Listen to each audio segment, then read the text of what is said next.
அழிவின் விளிம்பில் உள்ள சில விலங்கினங்களை பற்றி தான் கேட்கப் போகிறோம்.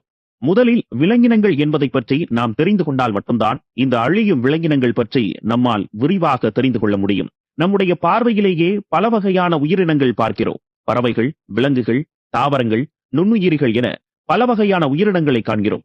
அந்த வெவ்வேறு வகையான உயிர் இனங்களின் இணக்கத்தினால் மட்டுமே வாழ்வு சாத்தியப்படுகிறது. நமக்கு மட்டுமல்ல, பிற விலங்குகளுக்கும் பறவைகளுக்கும் அப்படித்தான். பள்ளி நாட்களில் படித்திருக்கிறோமே, நினைவுக்கு வருகிறதா? பயோஸ்பியர், எக்கோசிஸ்டம், ஃபுட் செயின் என்று சில விஷயங்களை நாம் படித்திருக்கிறோம் இல்லையா?